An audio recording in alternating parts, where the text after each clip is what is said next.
30 जून 2026 को एक 22 साल का लड़का थाने में पहुंचता है और वहां जाकर कहता है कि मैंने अपनी बहन की हत्या कर दी है, बहन का शव घर में पड़ा है, उसको उठा लो।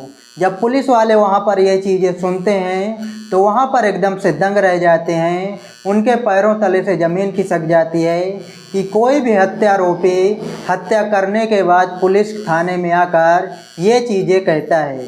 अब दोस्तों, जब ये सारी चीज़ें पुलिस वाले सुनते हैं, जब पुलिस वाले पूछते हैं कि तुमने अपनी बहन की हत्या क्यों की, तो 22 साल का लड़का यही कहता है कि मैंने अपने परिवार की इज्जत बचाने के लिए अपनी बहन की हत्या की है। मुझे अपने किए पर कोई पछतावा नहीं है। मैं अपने आन से समझौता नहीं करूँगा। मैं जेल जाने के लिए तैयार हूँ। और वहाँ से फ़ौरन एक पुलिस की टीम निकलती है और उसको साथ में लेकर उसके घर पर पहुँचती है। तो वहाँ पर उसकी बहन का शव ज़मीन पर पड़ा होता है और उसकी मौके पर ही मौत हो चुकी होती है। पुलिस वाले उस शव को पोस्टमार्टम के लिए भेज देते हैं और जो आरोपी होता है उसको जेल भेज देते हैं। लेकिन जब इस घटना की जानकारी पूरे इलाके में फैलती है तो पूरे इलाके में सनसनी फैल जाती है कि आखिर एक भाई ने एक बहन की हत्या क्यों कर दी।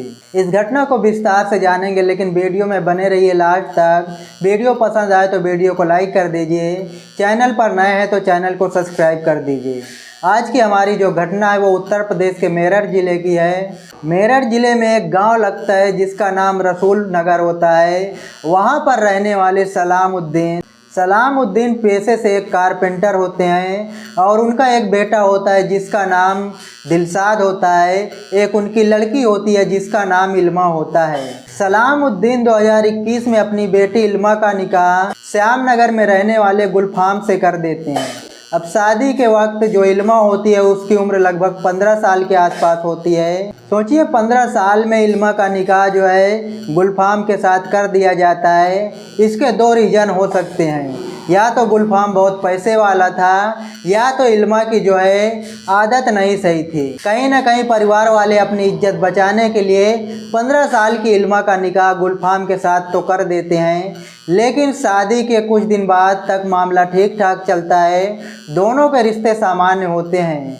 लेकिन पिछले 6 महीने से जो इल्मा होती है वो अपना ससुराल छोड़कर अपने मायके में अपने माता पिता के साथ रह रही थी। अब वहीं पर रहते रहते इसको एक युवक से प्यार हो जाता है जो दौराला गांव का रहने वाला होता है।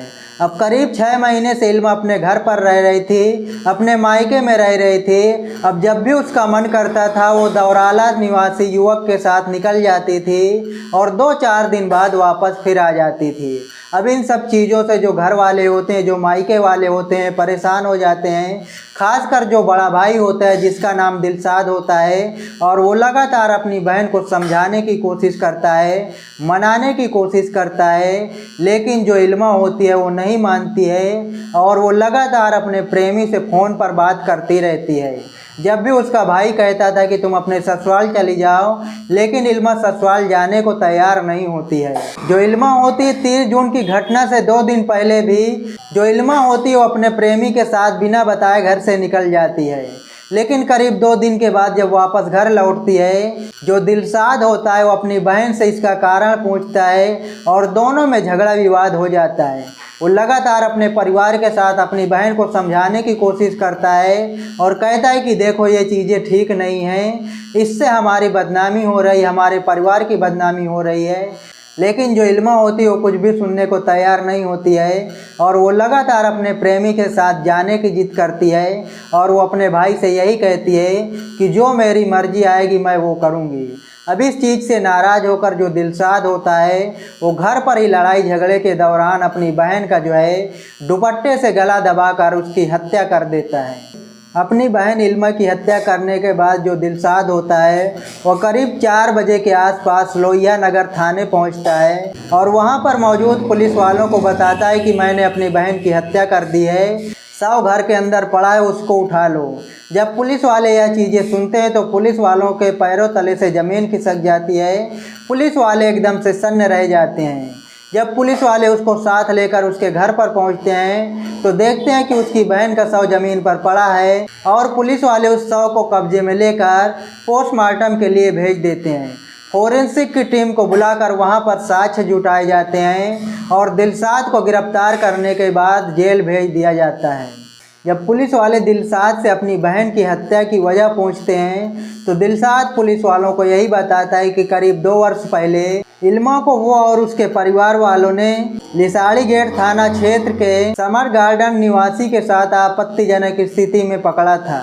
उस समय परिवार के लोगों ने दोनों की पिटाई भी की थी। आगे दिलशाद पुलिस वालों को यही बताता है कि इल्मा कई दिनों तक घर से बिना बताए चली जाती थी। दिलशाद इन सभी चीज़ों का कई बार विरोध भी करता है, लेकिन उसकी बहन नहीं मानती है और इन्हीं कारणों से दिलशाद हमेशा अपनी बहन से नाराज रहता था। और जब इल्मा मायके में रह रही थी तो इल्मा का एक युवक के साथ प्रेम प्रसंग चल रहा था और वो बिना बताए घर से चली जाती है और बिना बताए जो है घर पर आ जाती थी।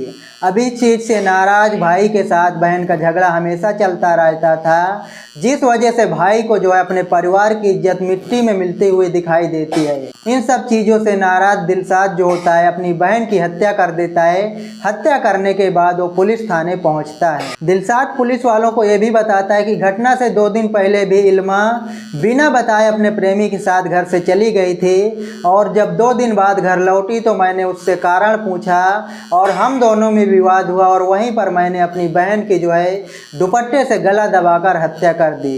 जब ये सारी खबर गांव वाले आस पड़ोस के लोगों तक पहुंचती है तो सारे लोग वहां पर इकट्ठा हो जाते हैं और सभी लोग इस हत्या की वजह जानना चाह रहे थे, लेकिन जो दिलशाद होता है उसको अपने किए पर कोई पछतावा नहीं होता है। वो एक ही बात कह रहा था कि मैं अपने परिवार की आन से समझौता नहीं करूँगा, भले ही मुझे जेल जाना पड़े। अब दोस्तों उसको जेल भेजने के बाद उसके ऊपर हत्या का मुकदमा दर्ज कर दिया जाता है। लेकिन आप लोग इस घटना के बारे में क्या कहना चाहेंगे, कमेंट बॉक्स में ज़रूर बताएं। और कहीं ना कहीं बाहर के कुछ ना कुछ लोग उसको ज़रूर ताने मारते रहे होंगे, जिस वजह से दिलशाद का गुस्सा 7वें आसमान पर पहुंच जाता है और वो अपनी बहन की हत्या कर देता है। तो मिलते हैं किसी नई वीडियो में किसी नई घटना के साथ, तब तक के लिए नमस्कार, जय हिंद।